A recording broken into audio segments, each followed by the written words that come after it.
week, we started this new series called The Revenant. And if you've seen that movie, you probably remember the gruesome scene. I put a picture in your notes where Leonardo DiCaprio's character is just nearly killed by a bear. Or you probably remember the scene when he climbs inside of a dead horse in order to withstand a storm and keep warm. But you probably don't remember the line where he says, I'm not afraid of dying. I did that already. And that's because the majority of the movie, he's like face to face with death over and over again. And he's like a shadow of his old self. And I'm sure that throughout this pandemic, many of us have felt like that on days, like a shadow of your old self. Maybe some days are good, but other days you can't quite put your finger on what it is because there's like a million reasons why you're not yourself. And maybe, in fact, you feel like it's been such a long time since you felt good. It's been such a long time that you felt normal that you don't even remember what that feels like. One thing that I've come to love about Ontario, especially in the season, is all of the green space and the places that there are to go for walks. It's like every corner there's a different trail. And in my hometown, it was nothing like this. Like Fresno, it's Central Valley, it's a desert, especially with the amount of rain that we've gotten in the last 10 years, everything is pretty dry. And while there are some good places to walk, it's definitely a different scenery. And there's this one really great park that everybody goes to walk at. And there's like this cliff. And then on the other side of the cliff, there's just this desert. And I put a picture of that in your notes. And one winter I was on a run in this desert area and I saw this tree. And from far away, this tree looked bare. It was winter, it's a desert, there's not a lot of rain. It'd be very reasonable for this tree to be bare. But when I got up close to it, I noticed that it had fruit. Somehow this tree in this desert in winter was producing fruit. And it reminded me of this passage in Jeremiah. Jeremiah was this mouthpiece for God. He was a prophet. If he had taken the Enneagram, I'm confident that he would have been a 4. He's like really in touch with other people's suffering and his own suffering. In chapter 15, I put this passage in your notes. He says, "What sorrow is mine, my mother, oh, that I had died at birth. I am hated everywhere that I go." This is what sorrow is mine. It would have been better if I hadn't been born. Everyone hates him. He has a really tough job of speaking for God to God's people when they are being unfaithful. And then he says later, "Why does my suffering continue? Why is this wound so incurable? Your help seems as uncertain as a seasonal brook, like a spring that has gone dry." How many of you have felt like that during this year? Like God's help is so uncertain. Maybe it feels difficult to count on. It's like a seasonal brook that's run dry. And then in chapter 17, he says, "This is what the Lord says. Cursed are those who put their trust in mere humans, who rely on human strength and turn their hearts away from the Lord. They are like stunted shrubs in the desert with no hope for the future. They will live in the barren wilderness, in an uninhabited salty land. But blessed are those who trust in the Lord and have made the Lord their hope and confidence. They are like trees planted along a riverbank with roots that reach deep into the water.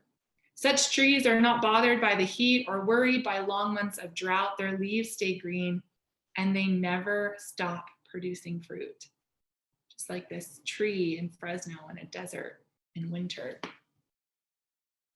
Last week, I mentioned or shared what my passage was for 2020. It was this passage that's all about how we are like this fragile clay jar. We are vulnerable, we are finite, and actually that's not bad.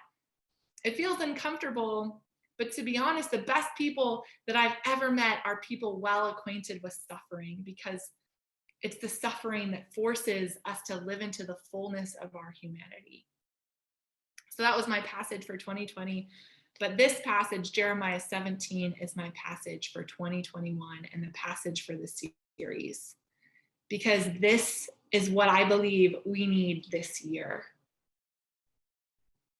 We need to be like trees planted alongside streams of water, with our roots going deep into the Lord. And I believe that if we do that, if we put all of our trust and confidence in him, that even in this difficult series, there will be these moments when we want to be defensive and curt, and we want to shut down because we're in a conversation with someone who disagrees with us, who we find or think to be ignorant. But in that moment, we actually find ourselves wanting to understand, wanting to be curious, being patient. Remember that word? I believe that if we put all of our trust in God, there will be moments when we find ourselves judging other people. And then in self-reflection, we actually find that we're judging them out of envy, maybe. We're judging their lifestyle because we wish that our life was more like theirs. I believe that we would have moments where the depth of our grief is met with heights of joy because our deepest longings are satisfied in community and the presence of Jesus.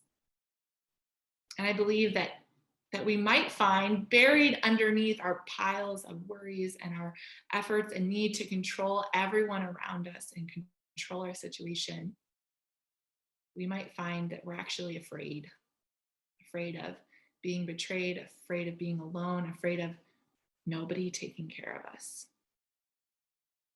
There will be moments where we have a peace, a sense of freedom, an incredible ability to surrender because we know that no matter what happens, we will be okay. What does it look like for you? What would it look like for you to put all of your trust and confidence and hope in the Lord? That word trust, I recently found out, could be translated as to throw oneself upon. And I don't know why, but when I thought about that phrase, to throw oneself upon, I thought of two things, like 2011, like girls throwing themselves upon One Direction, or like that scene in The Crown. I don't know if you've watched the new series, but it's about Princess Diana. And there's this point where she is so deprived of relational connection. She's so deprived of intimacy and love and belonging in the role that she's in. She's sitting down with the queen and she just throws herself upon her, like wanting a hug, wanting connection, wanting love. What would it look like for you to throw yourself upon God during this season?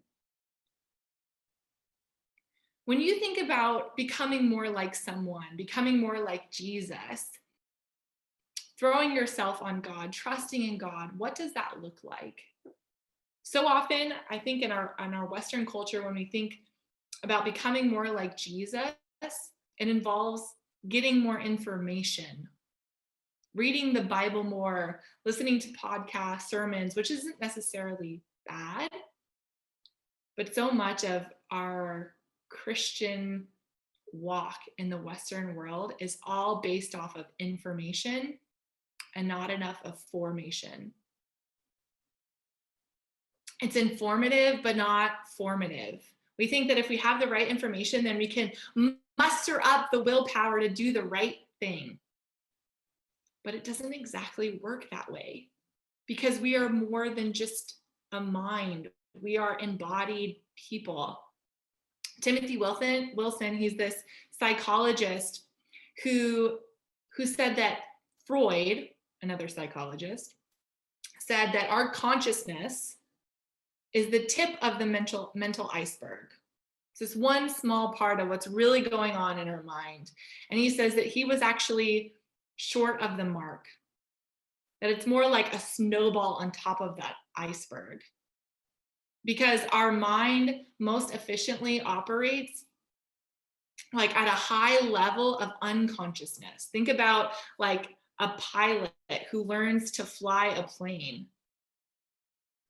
We have this like unconscious level in our mind that does a great job of sizing up the world, warning us of danger, setting goals, initiating action in a sophisticated and efficient manner. We need something that attends to more than just our conscious mind. We need more than just information. And I think this is especially important in the season as we pursue social justice, as we're spread thin, as we're pressed in on every side. I know that there are people who would say that many social justice organizations are not sustainable because they don't care for your whole person, because it's lacking in spiritual disciplines that tend to your body. Now, let me just say that throwing yourself upon God, putting all your hope and trust in Him, isn't striving. I don't know about you, but when I get to a really difficult season, like every end of the semester when I was in university, I would listen to Till I Collapse by Eminem. In the beginning of that song, he talks about how there's like that moment that you want to quit, but you have to find the inner strength, the motivation to not give up and not be a quitter, no matter how hard you want to fall flat on your face. This is not that. That's not what we're talking about here. In the movie The Revenant, it's only in the letting go and letting this indigenous man care for him. It's only when Leonardo DiCaprio's character lets go of his enemy that he's actually like made into a new person, that he's formed, that he's transformed. It's the difference between fighting upstream and just allowing yourself to relax on a lazy river. Henry Nouwen said it this way. I put this quote in your notes. Think about yourself as a little seed planted in rich soil. All you have to do is stay there and trust that the soil contains everything you need to grow. This growth takes place even when you do not feel it. Be quiet, acknowledge your powerlessness, and have faith that one day you will know how much you have received. So how do you position yourself in such a way that you can tap into the strength of God? In a season when you feel like a shadow of your old self, how can you trust that eventually you'll see the fruit if you're abiding in God? Someone said to me recently that they don't feel like they have any hope. I said, I just, in this season, I don't have any hope. And they're navigating a lot of stuff within their own life as well as this pandemic. And to be honest, if I didn't have Jesus, I feel like I wouldn't have any hope right now. And to be even more honest, like there are seasons of my life, even as I'm following Jesus, when it's really hard to hold on to hope. But I have so much hope in this season that at the end of this, at some point, we will look back and we will see that we have become more beautiful people and collectively have more authentically become the bride of Christ. Become a more authentic picture of the bride of Christ, which is what Jesus says the church is. It's the suffering that pushes us to live into the fullness of our humanity, which in some upside down way means that we more authentically reflect Jesus. It forces us to lean in. And that doesn't mean that we have it all together. It doesn't mean that we don't struggle. It doesn't mean that we don't like cry out and yell at God. Or as a professor of mine once said, when he looked at the injustice and suffering of the world, he just wanted to puke and cuss. I'm still not totally sure what that means, but I think it means lament, and we still do that. We still feel the suffering of the world in our heart, in our body. And I'm not suggesting you need to like squeeze purpose out of the season or force redemption on it, but I'm inviting you to dig your roots down deep, deeper than you've ever been. So that in this season, when the days come, when the weeks come, when you feel like you're in a desert, during winter, in the middle of the drought, even when you look like you're bare, when you feel like a shadow of your old self, you'll in fact be being made new. At some point, when you have the perspective, you'll see the fruit. Along this journey, I'm sure that there have been moments when you thought, like, I don't know how I'm going to keep doing this. Like if maybe you've disciplined yourself hard enough to know not to go there, not to go to the place of like, okay, how long are we going to be doing this? And like, what will reality look like at the end of it? Maybe you feel like you can't do that. And within yourself, you feel like, I don't know how to overcome my temper. I just lashed out on my family maybe, or your spouse. Maybe you feel like you don't know how to overcome these addictions that you're dealing with, or get rid of those insecurities, the lies that you believe about yourself. And maybe you can't do all of those things, but you know what you can do? You can posture yourself in such a way that you're available and open to the presence of God and what he wants to do. You can, when you wake up in the morning, instead of grabbing your phone, read a psalm. You can each day come to God and say, I don't know what it looks like to throw myself upon you, but if you could help me figure that out.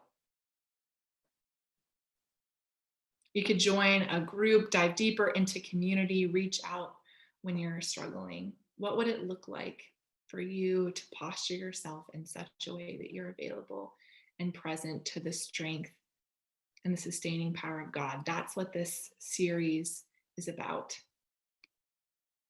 So we're going to split you up into some groups right now for discussion.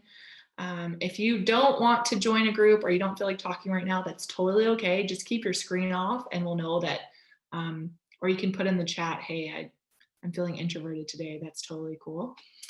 So questions for you to talk about. When was the last time you felt a desire for more of God or something deeper than yourself? No shame here whatsoever. Like if you just want to honestly talk about how you feel like God hasn't been present, there's space for that. And looking back on your week, who or what do you throw yourself upon? What habits might be shaping you? And what kind of person are they shaping you to become? I just think that one thing that, I don't know, we talked a little bit about, but I think one thing that I don't know, I try to remind myself of this on a regular basis, but it's just an incredible privilege that we have to be part of God's story, of his plan. We have a small part to play, and that's a privilege. If you think about anyone that is someone that you really admire to be around, it'd be nice if they said, hey, come be part of my team, whoever that is, right? Well, what God is actually saying is, yeah, I invite you to be part of my team every day, or, tune into the reality of his creation, and we get the privilege of a small part. Thanks, Charles. Anyone else want to share?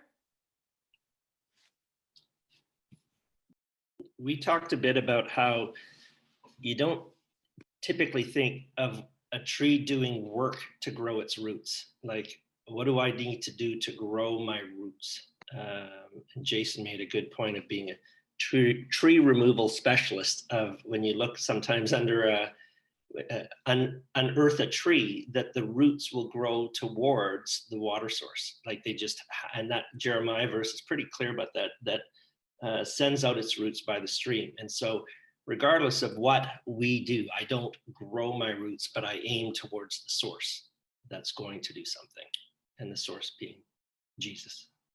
Yeah, that's so great. Trees don't strive. Yeah. Yeah, that's beautiful.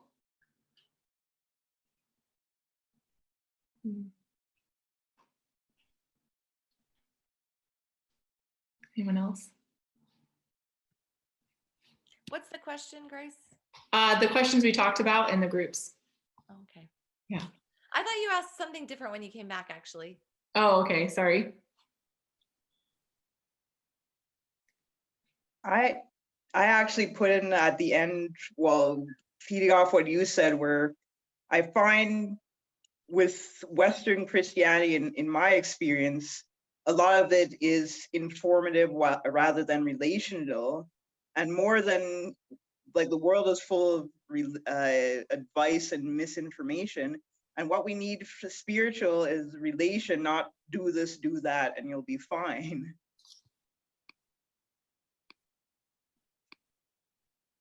That's great, Tammy.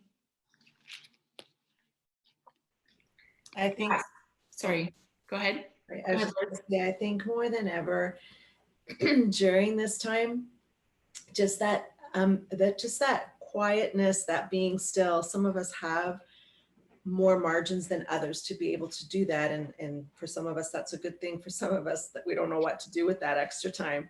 But for me personally, just taking that time in the morning, first thing when nobody else is up yet, and I'm just like by myself, I'll get up earlier, and just that taking that time to ground myself in God's peace, knowing that whatever uncertainties the days are going to bring, because they are constantly uncertain, that I know I've got God's presence with me. So that's the second part of that question that you were asking, like, what are we doing to throw ourselves on Jesus? I find if I don't do that every day, I lose my grounding.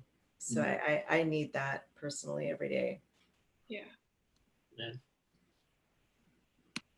Amen, Liz. I wanted just to add to that because I agree with you 100%. Like I feel like any spiritual practices that we can at all try to do are that those help us stay connected to Jesus. And so whether it's spending time in the morning, like right now, I'm trying to learn this really super hard thing of what it means to kind of reflect on my day at the end of the day. So I want to add that to my spiritual practices because I want to really learn to see God in my day. And I think that is something that we learn to do. It's not just automatic. And so I'm learning this practice of the examine, and it's a big thing that Ignatius of Loyola, like one of our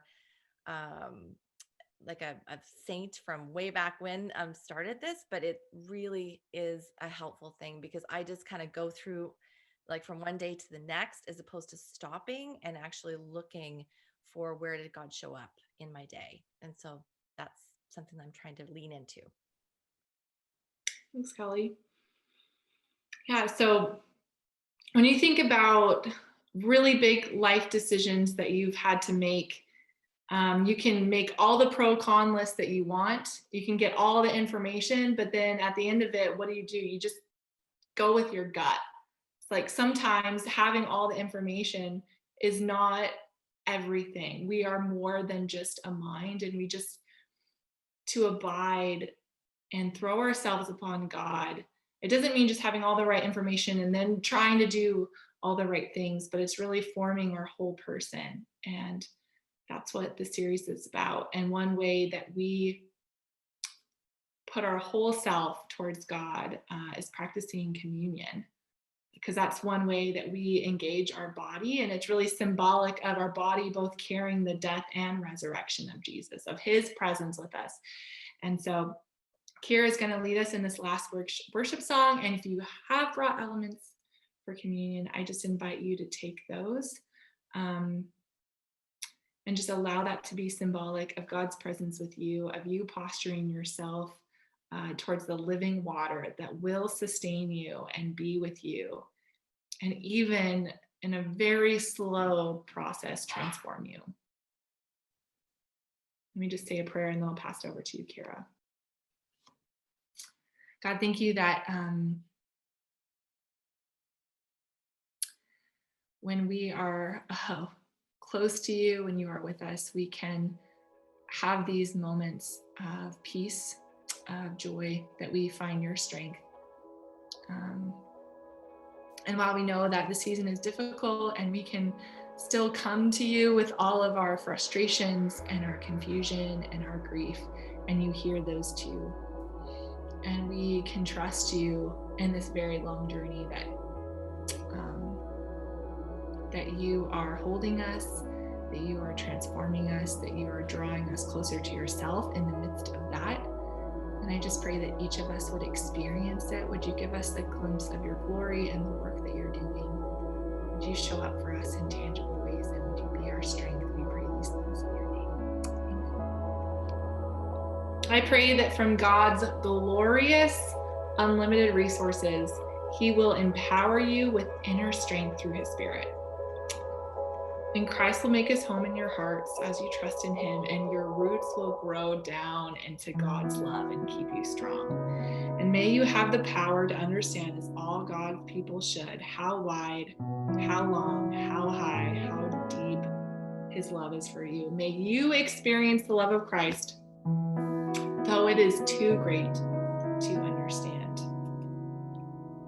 I'm praying that over you, that you will feel the power of God's Spirit during this season in His strength.